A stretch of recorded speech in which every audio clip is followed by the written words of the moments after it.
Hi, everybody. How we doing tonight? We have another great fight night at Round 14 Life. Another one of the best, greatest, maybe fights of all time. Best 3 rounds. Some say the best round of all time in this fight. We're waiting for our historian, boxing aficionado, Jimmy D, to come on. He should be on shortly. All right. All right. It's going to be great. It's Hagler, Hearns, Marvin Hagler, and Thomas Hitman Hearns. And here we go. Here we go. There's the guy. All right, buddy. How we doing tonight?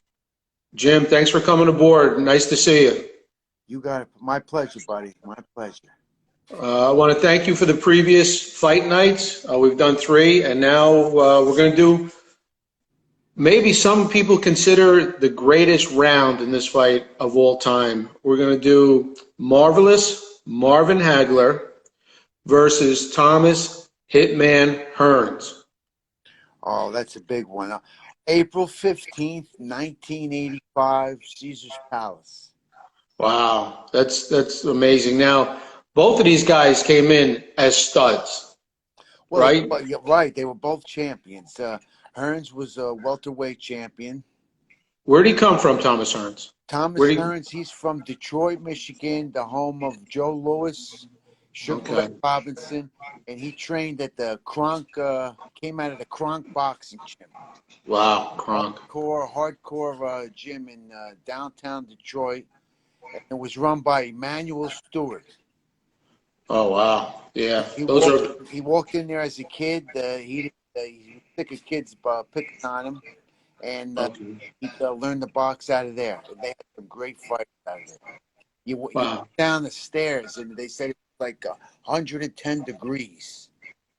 At Kronk. At the Kronk gym. It was hardcore. Wow, he was amazing. Now, he had the nickname Hitman.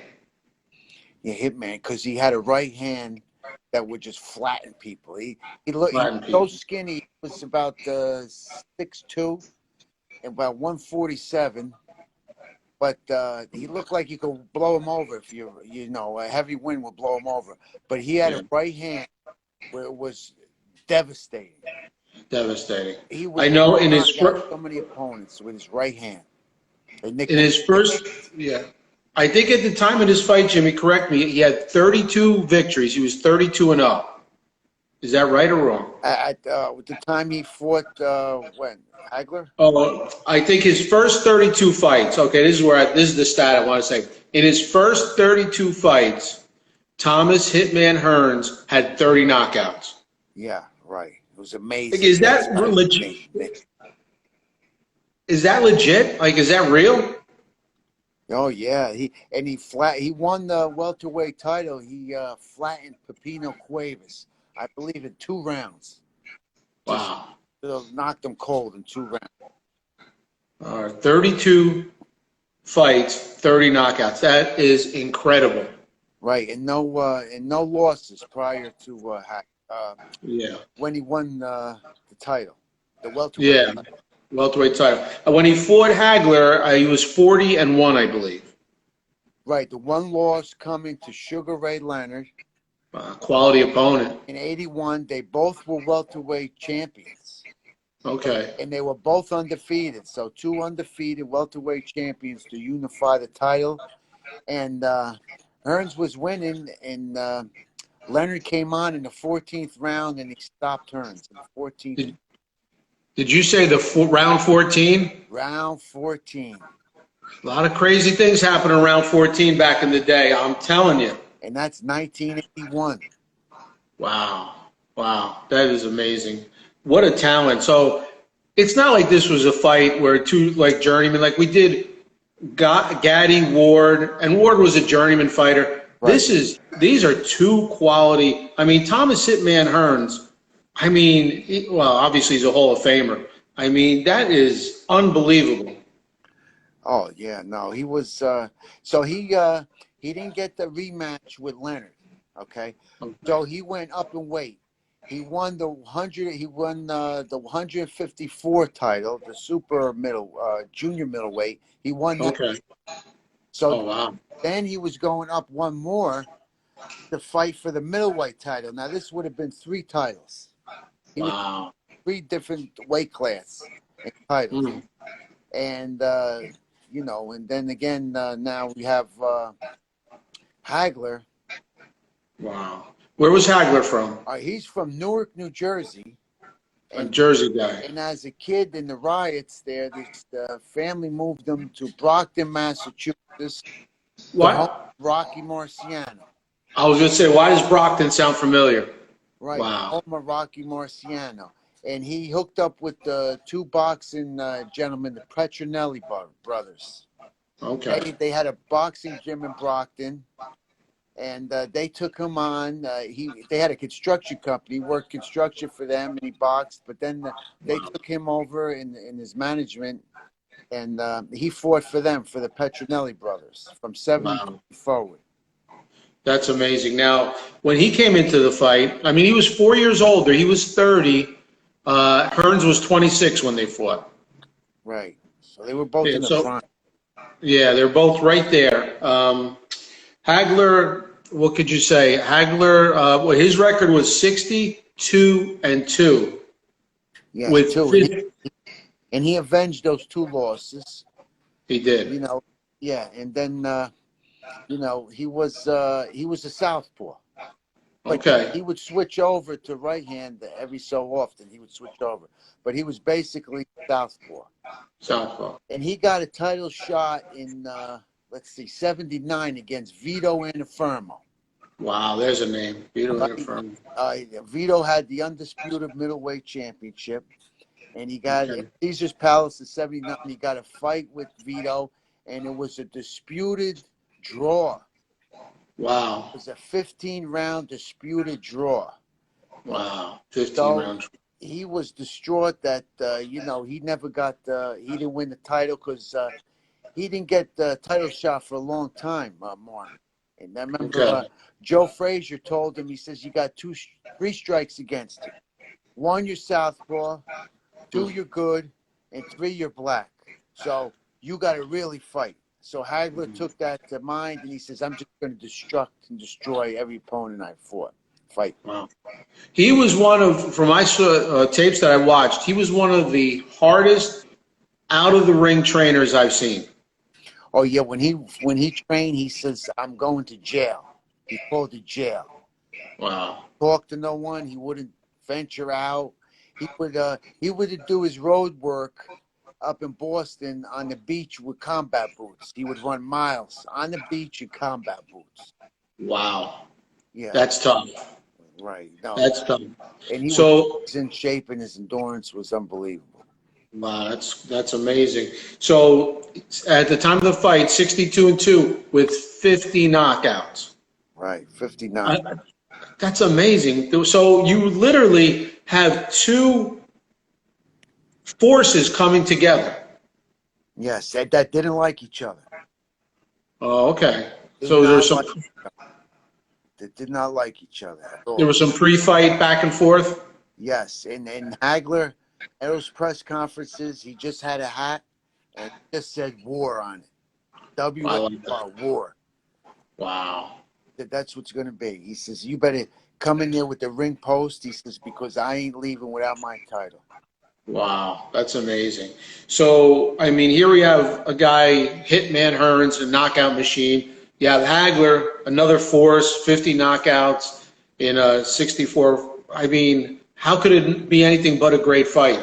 So, I mean, the build-up, they didn't like each other. I mean, so it's going to be a great fight. Yes, everybody knew it. So it was must-see TV, at the time. All right, so the styles now. Let's get into the styles. How about Hitman with those long arms? What was his style? Hitman, he was, with the big right hand, he would just pulverize you. But he could also box. Okay. Leonard was one of the best boxers of all time. Hearns box. Not only could he slug, he could box. And he was fast, and he had good foot movement.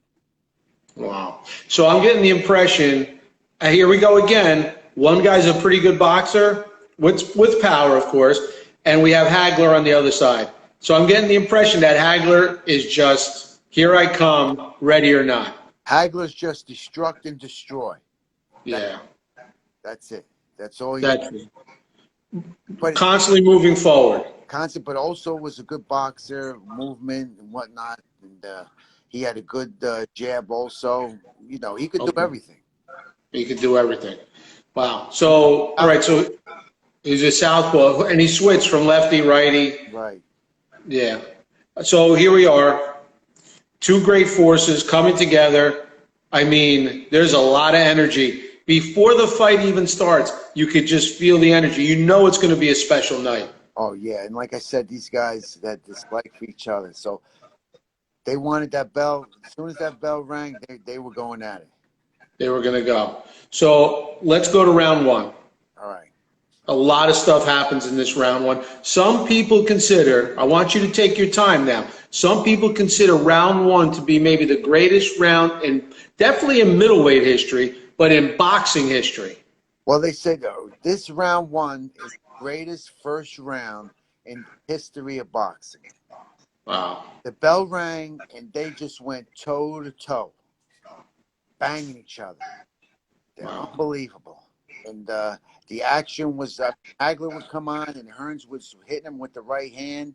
And to start it off, he hurt Hagler. Actually hurt him with a right hand, and Hagler was never hurt before. And then he also now opened the cut. All of a sudden, the cut, Hagler got cut over the forehead right here from a right hand. And so they were pulverizing each other. And, Wow. And then all of a sudden, Hagler came out, and he was getting Hearns against the ropes, and he was really doing some body work. Body shots. But then Hearns was coming back, and they were going like punch for punch. It was just punch for punch. It was just it was unbelievable.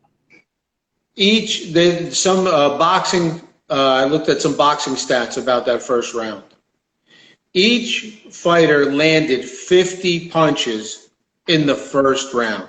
You imagine that, 50 punches, right? How is that even possible? Talk about.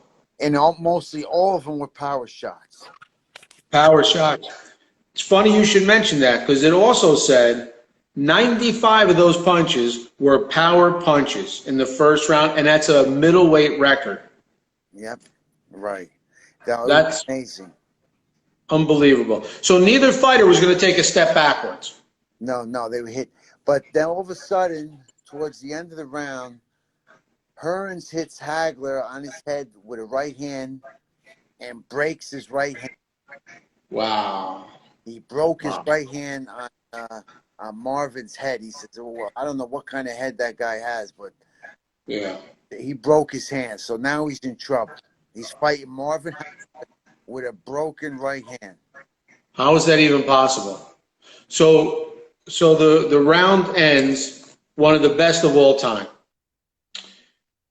Here we go. He goes back into his corner, and he tells his corner, I broke my right hand. He tells Emmanuel Stewart, right, broke my hand on top of his head. He says, I don't know what that guy has in his head. You know. Wow. Now if the first round is over, Hearns has a broken right hand. Hagler is bleeding profusely from a cut on his forehead. And this is only one round of action so far. Round one. Unbelievable. What's going on now? Yeah. Now, also, round two, we know Hagler, when you watch the tape, and you know Hagler, I counted Hearns with the broken hand, threw 25 right hands with a broken hand. But he was still throwing it, even with the broken hand. Could you imagine the heart of that guy to throw punches, your hand's broken, and you're still throwing 25 shots against Marvin Hagler? I mean, how is that even possible? I mean, talk about the heart. Oh, right. No, these guys, they wanted each other, and they wanted that title. You know, they were both champions. They're both champions. Right. And then, interestingly enough, in the second round, you know, Hearns gets hit with right hand by Hagler, and he kind of his legs start to give out a little bit. And there's a fight story where his entourage was, before the fight, Hearns had a massive entourage. Okay. Emmanuel Stewart, his trainer, came in and he found Tommy laying on the table, and he was getting a massage on his legs. And Emmanuel Stewart went wild because when you get a massage afterward, especially legs, or you're spent. Yeah. So in the second round, his legs started to give out. And Emmanuel Stewart beforehand was furious about him getting a massage before this. So now his legs start to give out, and they don't know, but maybe from the massage, too much, Yeah. his legs were spent. Yeah, he definitely looked wobbly while he was getting hit too, but he definitely looked like he was lacking a little something in that second round. I mean, it was still a great round. There were still combinations, and both fighters, like all these great fights, it's not just throwing. I mean, there's great defense. Oh, right. I mean, they're making the other guy still miss, and they're stepping back, counter punching. Oh, right, yes. And then Hearns also hits Hagler with some right hands, and now he's really bleeding profusely. So all of a sudden, Richard Steele, the ref, calls a halt to the fight. He brings Hagler to the corner. He wants the ring doctor to examine his cut. Okay. Now, this is only in the second round. Now Hagler is saying to himself, "Oh no, not again here! Don't even say they're going to stop this fight, and I'm going to lose my title." So now there's concern that the referee stopped the action and to take a look at that cut. But the doctor said if it gets any worse, stop it. So now Hagler is also in trouble too now, because if it's a little more, they're going to stop the fight. He's in trouble. This is the second round. Hearns is in trouble. He's got a broken right hand. But this is out of control now. It's out of control. If you listen to the announcers at that fight, they were describing Hagler's face, and Hagler's face was covered in blood. It was crimson red. It was just all over. So they were, he was concerned, that they might stop that fight, and this guy's going to lose the title, which he fought so hard to get. He felt he was denied against Santafermo the title. Years earlier, he says, "Oh no, here we go again." So he said, no. So then he really turned it up at the end of the second round, and he started. Tommy started moving around the ring, and he started losing his legs and started getting a little hurt from the right hands that Hagler was landing. Yeah, because he was switching over to conventional.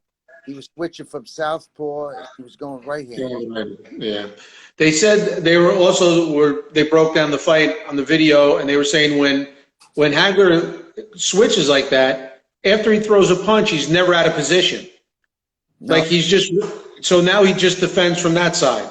Right. So, and that's a huge benefit where a puncher who just lefty or just righty, they throw a punch, they got to readjust, they have to come back, and he didn't have to do that. No. And when you're an opponent and you're facing that, it mixes you up, because the guy's coming at you southpaw, then he switches up right hand, and you got to be leery of what punch is coming at the time. Yeah, absolutely. So the third round, it's an all-out war. We have the first round that was considered, the greatest round maybe ever of all time. Oh, great. Definitely. We have a broken hand and a severe cut going into the second round. The results of the all-out war. Okay? Right. Now we go to the third round, and like you said, I think Hagler was a sense of he had a sense of urgency. Like, I don't want them to take this out of my hands. Like you said, we have to end this now. He was ultra aggressive that third round with blood covering his face. Right. He came out. He had the gas pedal pressed down. He was just throwing punches from all angles. And Tom, like I said, Tommy losing his legs. Now he started bouncing around the ring, and he really didn't have his legs under hell. He was trying to avoid those punches, and he was really getting hit now. He was really good. Wow. And like I said, he's fighting with a broken hand too. That's unbelievable. I mean, just to have the courage to go on like that with a broken hand against one of the greatest boxers of all time in your division, it's amazing. And it shows a lot of heart for Hearns. It's too bad they both got injured, and it's too bad that he got knocked out. Because I'll tell you what, when Hagler hit him with about 3 rights in a row to take him out, I mean, he was flat out. Yeah, he finally caught him. He hit him with, I believe, straight left from the southpaw stand. And Yeah. it really hurt. And Hagler, Hearns went, dancing around the ring. He had no legs on him, and he just collapsed. He just collapsed straight down. Yeah. But he struggled, but he did get up, and the referee came over, and, I mean, he just took Tommy in his arms, and then he said that was it, That was he it. could Yeah, you got to. And he did wind up carried out of the ring by his entourage there, Tommy. Oh, really? Yeah. Wow. So now this is 8 minutes of fighting. Wow. I mean, if people were going crazy, the place was, I mean, everybody was standing. It was just nonstop controlled violence for 8 minutes. 365 punches total, I mean, landed, I think, in 3 rounds, some crazy number like that. Yeah. Yes. That is unbelievable. And it was scheduled for 15, so there was no chance this was going 15 rounds. Wow. Now, there was a mutual respect after the fight. No, yes, there was. Hearns, he gave Hagler his due. Listen, he's just a great, champion. I gave my best, and I came up short, but I give him credit. And Hagler on the same, in the same breath, he said also that he says, Tommy came with me, gave me all I could handle. He gave his best. He showed me champion of heart, and my hat goes off to him. Absolutely. I mean, it seems like that. Like I know in the Gaddy Ward fights, halfway through the fight, it seemed like there was a mutual admiration. Right. So this is kind of like the same thing. They knew they were in something great after that, especially after that first round, and I think that's where the respect came. I mean, we did Ali Frazier. It wasn't too much respect after that fight. No, they had problems, for years. Animosity. Yeah, Duran Leonard, we did that fight. They had problems after that. Yeah, about 30 years later, they became, friends. Wow. Yeah. That's holding a grudge. But with this fight, there definitely was a mutual. How come there was no rematch? How come they never fought again? Well, no, they didn't. They never fought again because, Tommy, he went back to 154. Okay. And then he winded up going all the way up to, later on, after Hagler retired, he went up. And he went all the way to light heavyweight. He actually won the light heavyweight title. Wow. 175 pounds. He won 5 different titles in 5 weight classes. Wow. He went from 147 all the way to 175 and won titles. That's crazy. He won 5 titles. And Hagler went on to defend the title. And then he went against Sugar Ray Leonard. Oh, big fight. Sugar Ray Leonard came out of retirement. Leonard didn't fight in 5 years, and he came out of retirement to fight Hagler. So this was a big one. And he lost the highly disputed decision to Leonard, and he was so distraught and annoyed, and he just quit boxing forever. He never, ever put the gloves on again. He never put the gloves on again, never fought again. That was only 2 years later. So he was still fine. Right before that, he fought Duran, and Duran went 15 rounds with him, and Duran gave him a good fight. Oh, wow. After that Leonard fight, he never fought again, and he retired, and he moved to Italy and started making movies in Italy.